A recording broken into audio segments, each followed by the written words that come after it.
Descended from centuries-old bandit gangs and spawned by the Vietnam War, this new breed of criminal is young, tough, and fearless, dispassionately dealing violence to their own people with extreme prejudice. They are into drugs, forgery, and extorting computer technology. A creeping new force vying for world organized crime domination.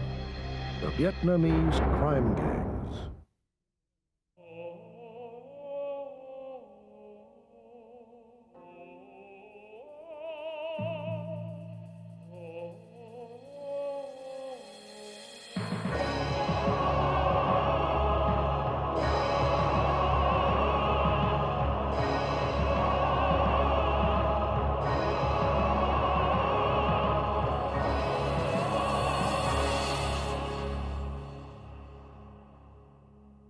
For much of the 20th century, the American Mafia proved to be one of the most successful and profitable models for large-scale organized crime. But times have changed, and the fortunes of the mob have waned, leaving a power vacuum that has been filled by new players. This new breed is perhaps best exemplified by Vietnamese crime gangs, which had their genesis in the turmoil of war-torn Southeast Asia.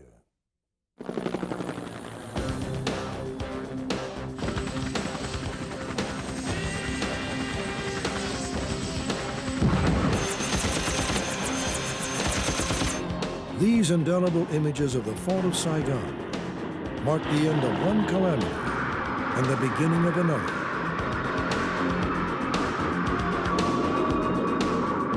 A mass outpouring of people from a war-ravaged and war-weary Vietnam.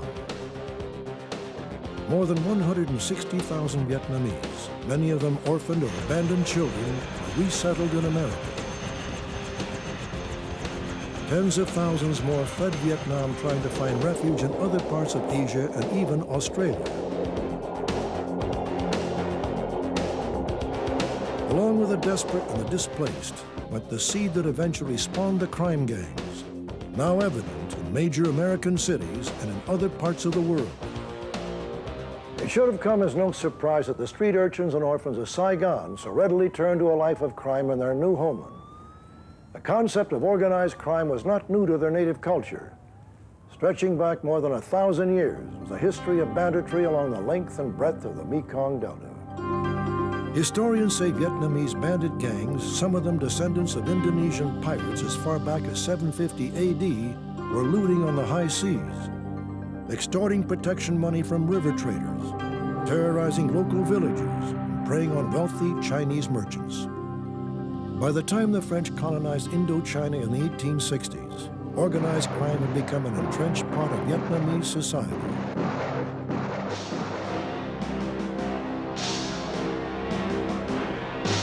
In July 1941, Japan moved 50,000 troops into Indochina, virtually neutralizing French rule. In a quite extraordinary piece of maneuvering, a one-time street hoodlum named Bai Vien managed to convince Japanese authorities to appoint him chief of police in Saigon.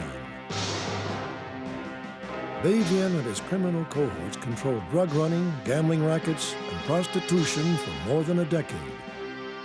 Indeed, the bears had been put in charge of the honey.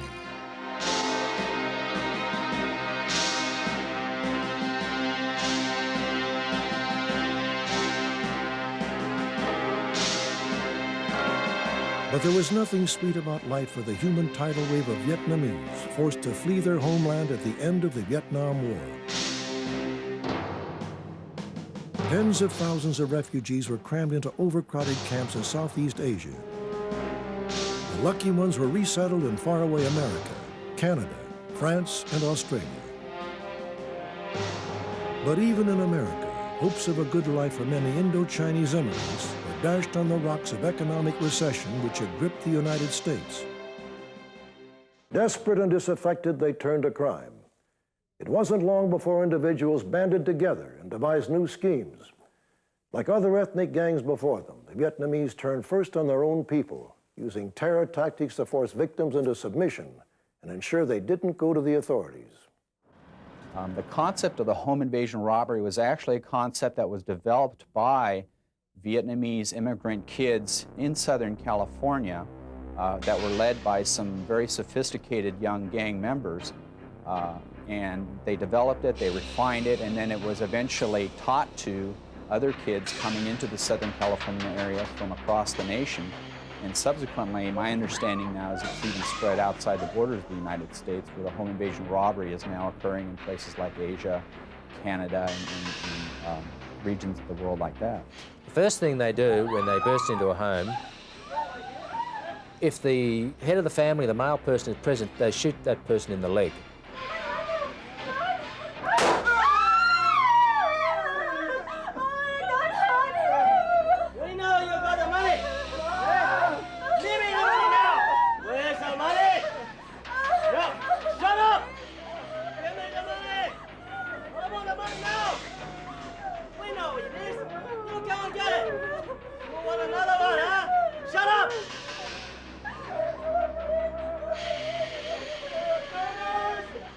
Rape has also been used to intimidate families into handing over cash and jewels or paying up on extortion demands. Sometimes the victims of these vicious sexual attacks were just 10 years old. Another technique they use, if a very small child, preferably a baby, is present, they take the baby. No! No!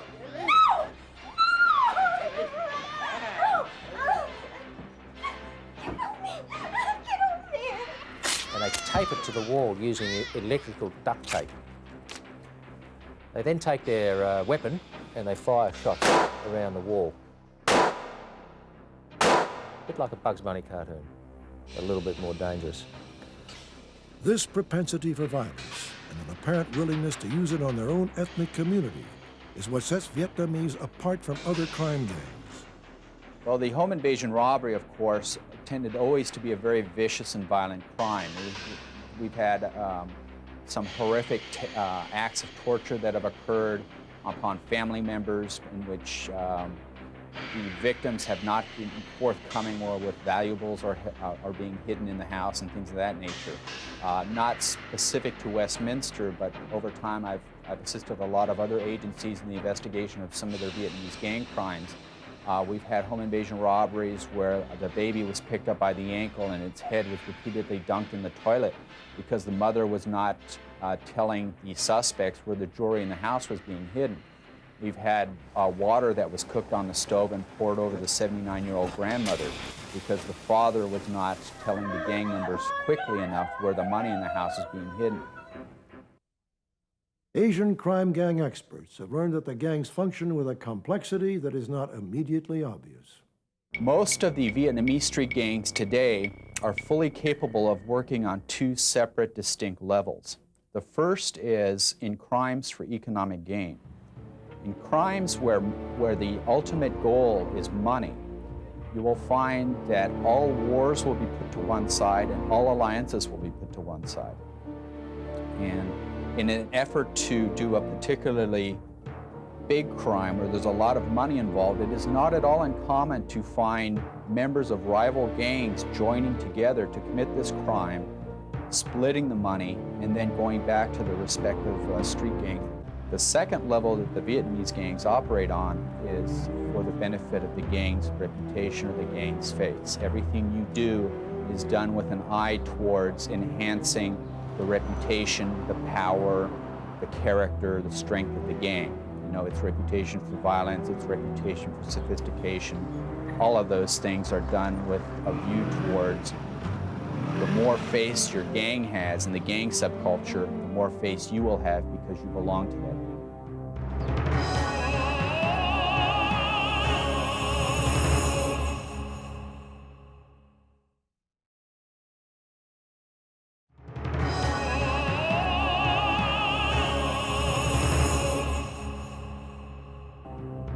Vietnamese or Viet Chinh gangs, as they call themselves, now exist in most reasonable-sized American cities. 17 Foxtrot. 17 Foxtrot. 10-8 from 9200 Bolsa en route to 9191 Bolsa. Difficulty. Law enforcement agencies agree that Viet Chinh gangs are already a significant problem in 16 states. One of the highest profile Vietnamese gangs on America's West Coast was the Natoma Boys, who came to public prominence in the very early 1990s. In a 4-month period, the gang netted more than $1 million in stolen property, from car break-ins, robberies, and auto thefts throughout Southern California. The gang had more than 150 members operating in Orange, Los Angeles, Riverside, and San Bernardino counties. The Natoma Boys were the first Vietnamese gang to pattern themselves on Occidental gangs, adopting gang colors, gang signs, and gang monikers. In the mid-1990s, the gang came under concentrated attention from law enforcement agencies, and many of the gang members ended up in jail. Today, there's increasing evidence that some of the larger gangs have become more sophisticated and have evolved hierarchy structures like those the Mafia developed as it gained a real foothold in America. California's Justice Department estimates that state alone now has at least 15,000 members in Asian street gangs. The city of Westminster in Orange County, Southern California, has one of the largest concentrations in America of ethnic Vietnamese, Laotians, and Cambodians.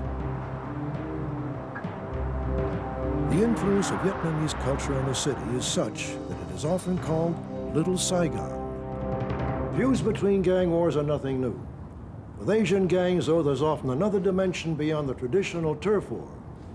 It's a complex question of face, or more to the point, loss of face. This loss of face, rather than a dispute over territory, is often the cause of big trouble in Little Saigon. Prior to Tet, which is our Vietnamese New Year's festival, we had a shooting in a cafe in which one of our knit family street gang members was killed by a rival gang because of some looks that were exchanged while the members were at the festival next door. And because of this dirty look, they felt they lost face, and they went in to try and take care of the problem. Sometimes the violence spills onto the streets, providing a stark reminder that organized crime, although often unseen, does still exist. It appears that we've got a large Asian gang war in progress. This young man was attacked with machetes and swords after an argument with a carload of other Vietnamese youths on a quiet suburban street in Australia. Eyewitnesses watch in utter disbelief as the victim was hacked about the head, the arms, the back, and the abdomen. Yeah, mate, about 5 of them jumped out of this car and hacking into this poor bloke. And they had these big knives and choppers and swords. Oh, they had everything. Although badly injured, fortunately for this young man, he did recover after extensive surgery. But he will carry the scars for the rest of his life. Not everyone who crosses swords with a Vietnamese crime gang, however, gets off so lightly. A crusading politician named John Newman from Sydney, Australia, decided to confront local crime gangs head-on. He publicly railed against them on television and at local meetings in the Vietnamese enclave of Cabramatta. He demanded the gangs and those bankrolling them quit pushing heroin in his neighborhood. There's a deal going down the ramp, the downward ramp on the eastern side now. You just handed him the money. Go 4 units, anyone see the answer? Yeah, mate, he's heading south. Repeat, heading south. All right, just send him back. You two stay in the field, you copy? Yeah, copy. I'll keep the gear with me then. John Newman wanted the epidemic that had become all too obvious on the streets brought under control. How much? 40. 40? How much? 35. 45? Yeah. Can you get me more? On this occasion, 2 dealers fought over the sale.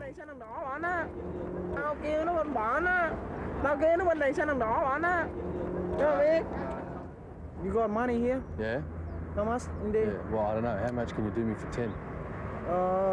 130, 270. 270? Yeah, 240. So open was a trade in heroin that a local television station captured this remarkable image of a couple who had overdosed.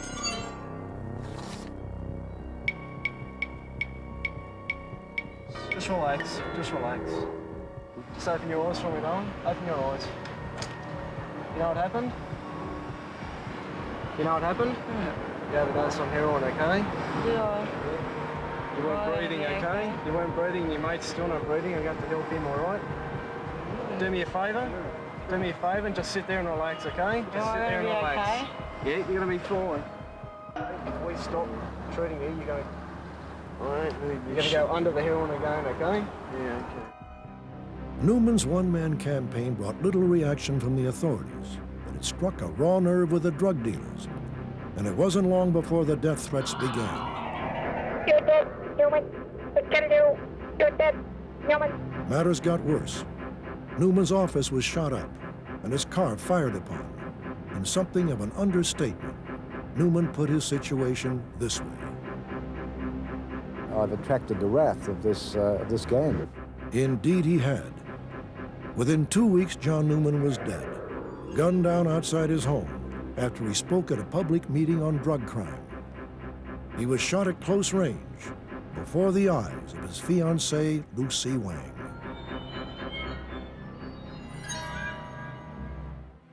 Months later, 2 ethnic Vietnamese were arrested and charged with Newman's murder.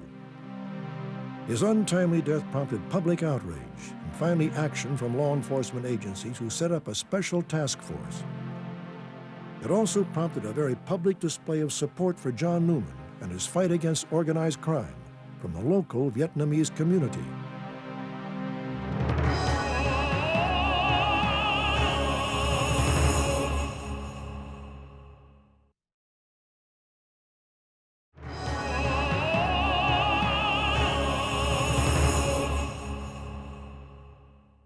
In the United States, importation and distribution of heroin has long been a jealously protected preserve of Chinese crime gangs called triads.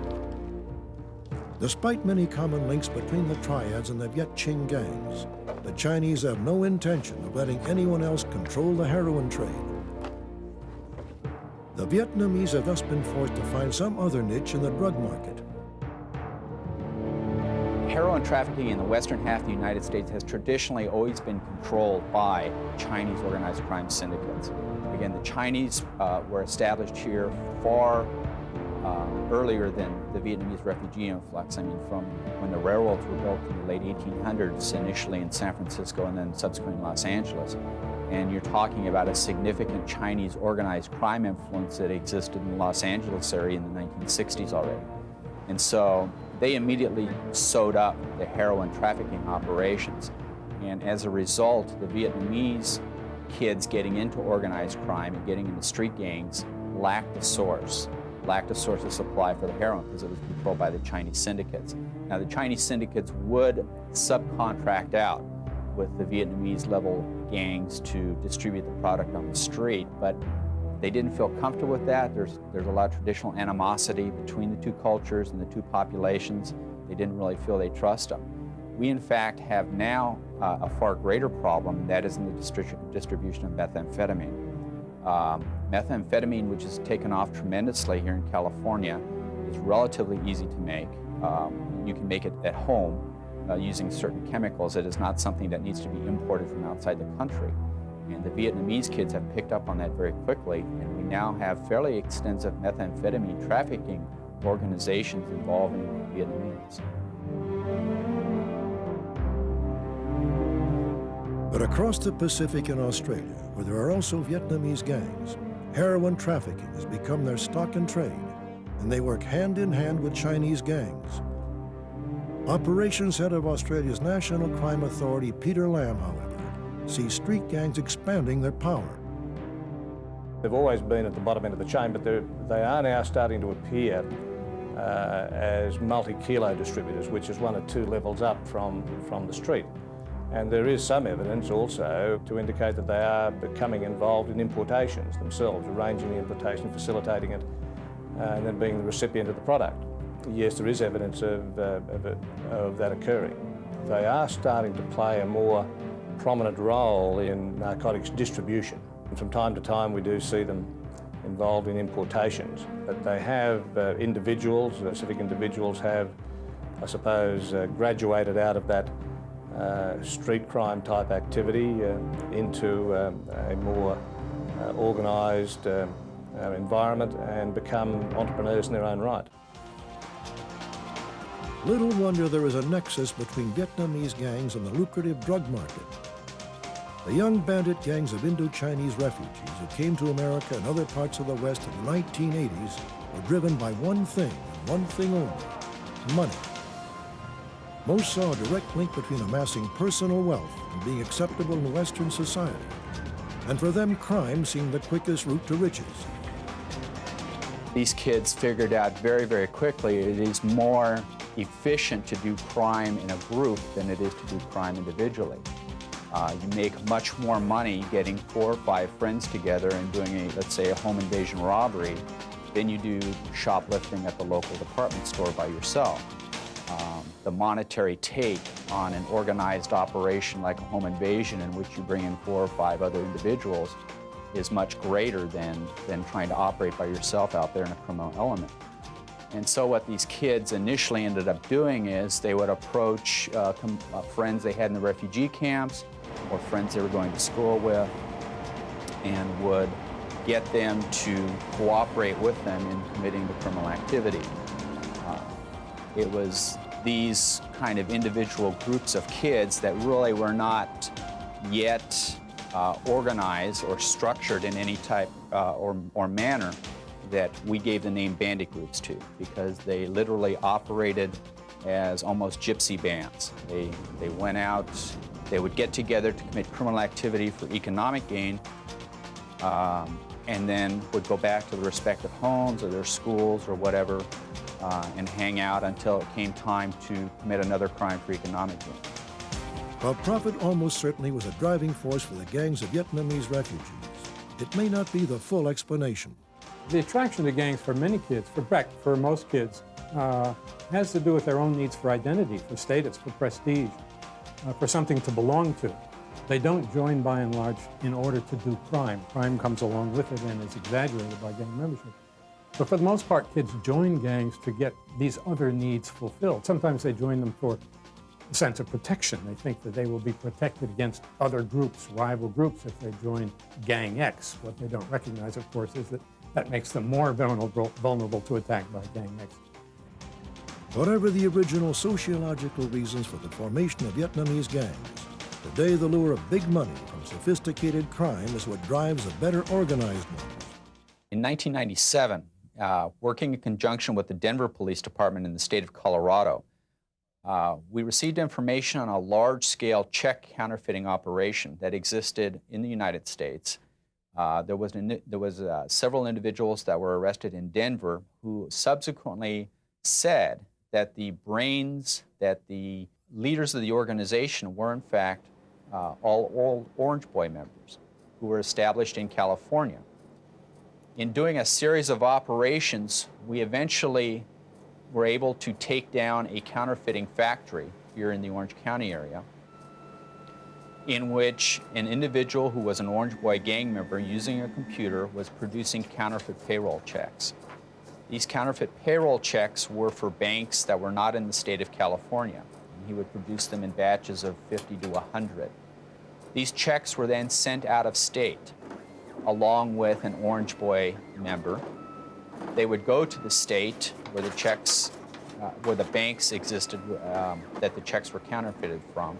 And this Orange Boy member would then recruit from the local Asian communities people who would pass these checks to the banks. The Orange Boys pulled a counterfeit check swindle in 16 states across America. 40% of the take went directly back to them. The rest was split up among teams of Vietnamese hired to pass the checks. And the cost to the banks, millions of dollars. The story of the Orange Boys' counterfeit racket has a footnote that is almost as remarkable as the story itself. Sergeant Marcus Frank tells us about Phong Vu Nguyen, a drug addict who took over control of the Orange Boys gang. The leadership of the gang changed after the original leader was killed during a pursuit by police while driving a stolen car, and his brother took over leadership of the gang. His brother at the time was a hardcore heroin addict who was doing approximately $200 to $300 worth of heroin a day, but a very intelligent individual. And at the time he took over the gang, took himself off heroin himself, cold turkey, so to speak, and immediately sat down and instructed his gang members that they needed to present a lower profile to the police, that he did not want them out there on the street committing street gang activities. He didn't want them being contacted by the police. He didn't want them admitting their gang affiliation. And what he was able to do was he was able to decrease the activity of Orange Boys to the point where for 3 years there was no police record of any Orange Boy activity occurring. About the same time that this happened, we had a homicide of a California state police officer who was killed on a traffic stop by a Vietnamese individual by the name of Hung Mai. Hung Mai was part of the Orange Boy organization. As a matter of fact, he reported to the leader of the Orange Boys, and the reason that police officer was killed is because Hung Mai had counterfeiting equipment for checks in the trunk of his car. And the car was going to be towed away, and this individual felt that because it was his third strike, he was going to go to jail or prison a long time, and he ended up basically executing the officer. The officer didn't have much of a chance. Phong Vu Nguyen, who ran the old Orange Boys, is now serving 8 years behind bars for the counterfeit checks racket. He is something of a rarity among Vietnamese gangs.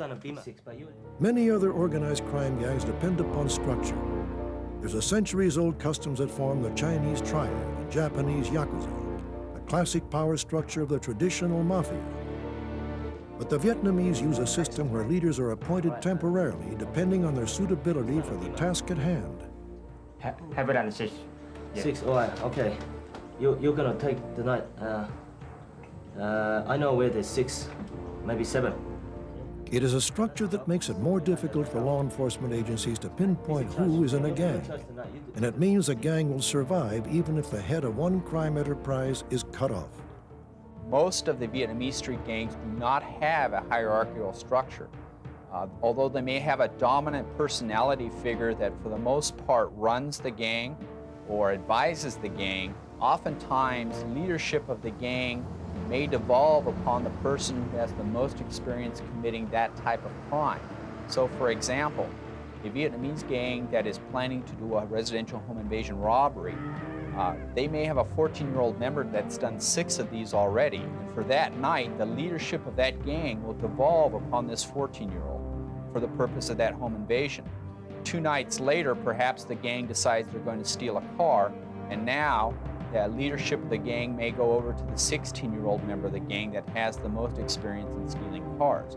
So experience plays a very great role in terms of determining who leads the gang for a particular effort.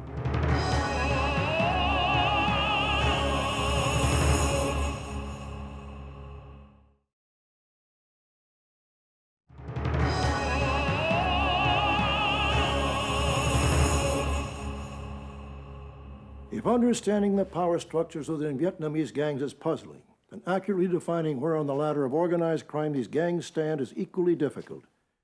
The experts all have differing opinions. Even among law enforcement officers, views can be poles apart. Operations head of the National Crime Authority in Australia, Peter Lamb. If you'd have asked me that question probably 3 or 4 years ago, I would have answered by saying they don't. Whilst they're been largely involved in street crime type activity up till maybe 3 or 4 years ago, they are starting to play a more prominent role in narcotics distribution. And from time to time we do see them involved in importations. But they have individuals, specific individuals have, I suppose, graduated out of that street crime type activity into a more organised environment and become entrepreneurs in their own right. Chief of Police for Westminster City in California, James Cook. In my 37 years of experience, they transition faster from street gangs to organized criminal activity.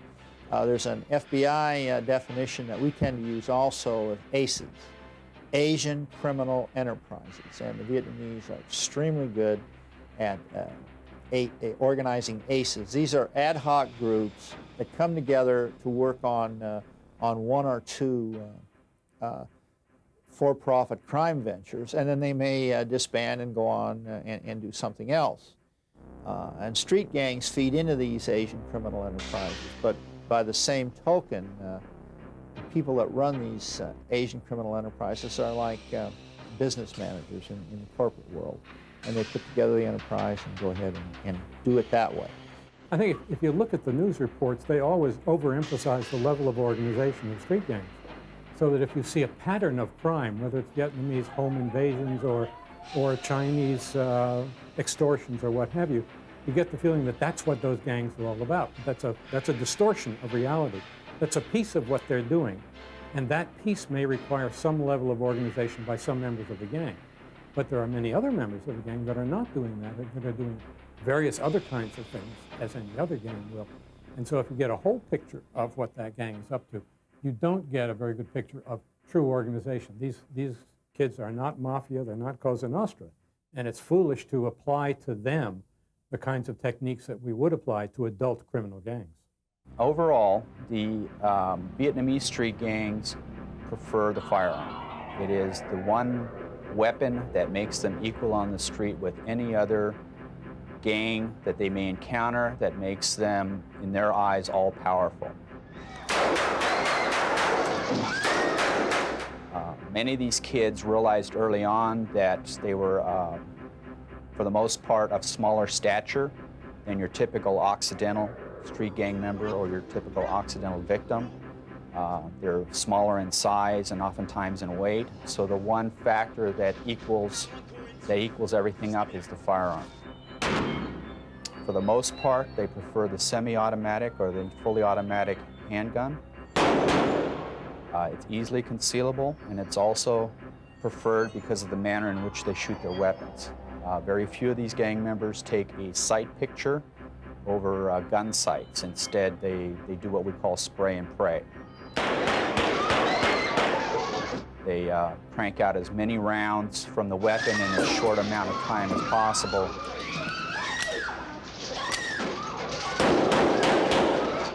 With the intention that their target goes down in that field of fire. A number of years ago, we had several instances where individuals went into a restaurant with an automatic weapon and opened fire.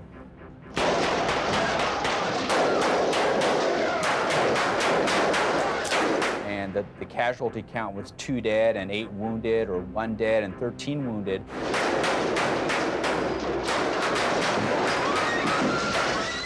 Investigating that particular crime, it turned out there was only one individual in that whole restaurant that the gangs were targeting. Everyone else was simply hit in this field of fire that was put down by the gang members when they went into the front door of the restaurant. Initially, law enforcement tackled gang crime on a local basis, but instead of crime gangs diminishing, the opposite happened. Law enforcement had to devise new ways to deal with a new type of criminal. So what this really does is to confront this enclave, which would require a huge police department. We now have brought in the resources of different levels of government and specifically aimed them at the Vietnamese organized crime problem. And we are able to respond with lightning-like ability, and we move through an antiquated criminal justice system in a matter of moments, because when Sergeant Frank calls up there and he talks to the United States Attorney who's handling the latest money laundering case, they're very familiar with that. We've already, by a whole series of relationships, established a team, and they operate as a team. It's the way the Japanese built cars to make them go better. It's the way we put people on the moon. A team works on a problem. In this case, the Asian Organized Crime Team, we call it SIU, Special Investigations Unit, are set and ready to go. They have access to county prosecutors, they have access to federal prosecutors, they have access to county resources, we have access to federal government resources, and we have our local resources. That multi-jurisdictional team enables us then to keep abreast of what's going on down there. Because I'll tell you quite frankly, the Asian organized crime and the Vietnamese end of it is very innovative and extremely violent.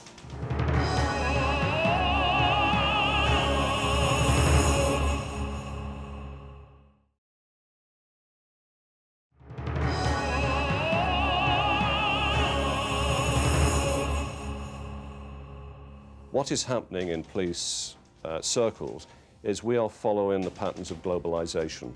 Crime is international, It's mushrooming on the back of globalized activities in industry and commerce and elsewhere, and therefore the police have to keep up with it.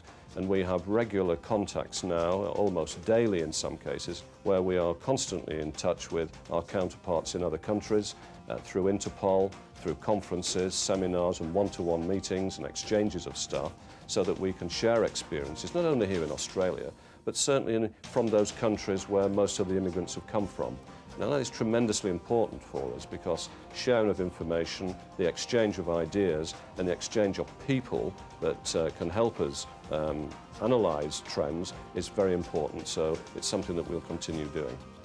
Law enforcement officers claim that in using these new integrated techniques for fighting crime, they have begun to make real progress. But Malcolm Klein thinks a sledgehammer is being used to crack a peanut.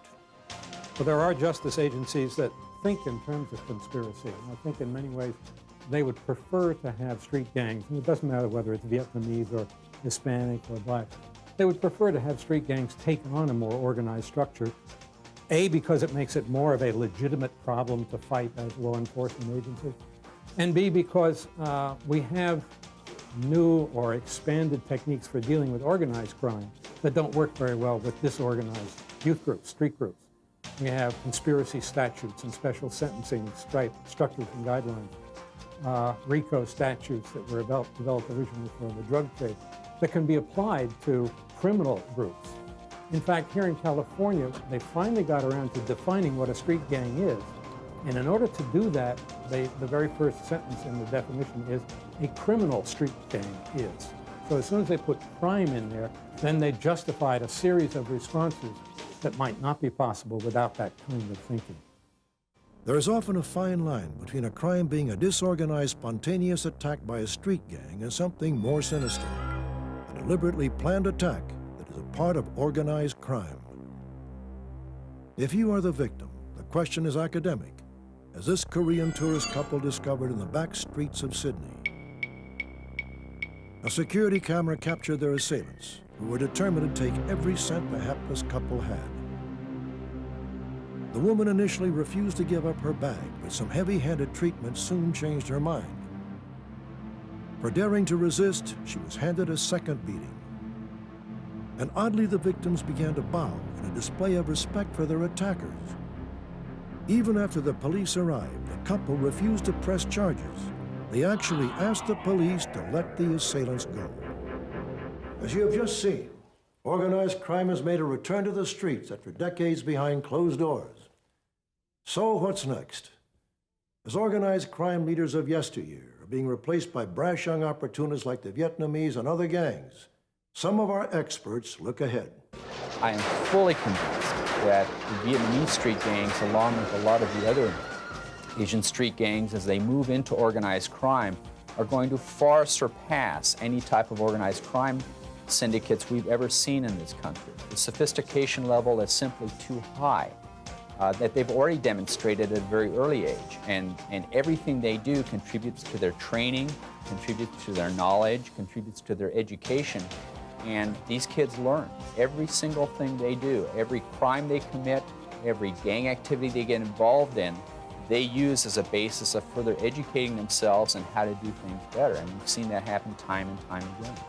Because it is an evolutionary process. Remember, the Chinese and the Japanese had to start somewhere as well.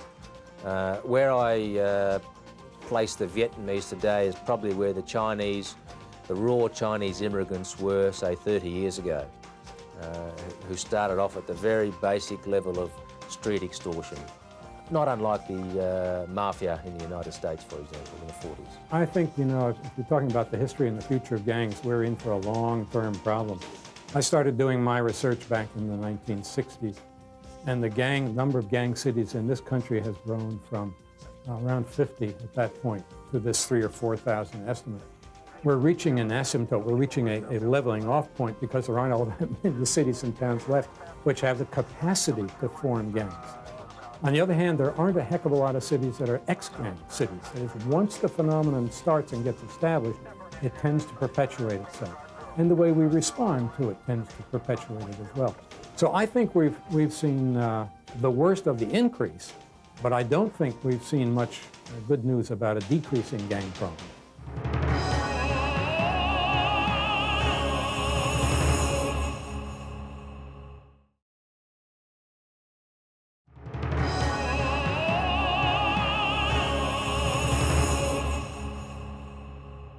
Those who study crime have been given a rare glimpse into the world of crime gangs when police detained this young man for questioning over a vicious attack on a Vietnamese family during a home invasion. This is part of what he told investigating officers. We were armed with weapons and that, and we just kick the door in and just go in and do it. If you have money, then you can grab a hold of anything. It's as easy as that. With money, you can have gun, bullets, anything that you want, as long as you have money. As a teenagers who got nowhere to go, who left home and don't go to school and hang around the streets, obviously they think that to join the gang as a group, go together, they got more protection as a group. What are we seeing here? Is it simply a random criminal act being committed by members of a Vietnamese street gang? Or is it a systematic process being perpetrated by a gang which is itself part of a bigger picture we know as organized crime? It is not a question easily answered, but it does need an answer before society at large can decide what to do. I do believe politicians should rethink and take a second look at organized crime in America today.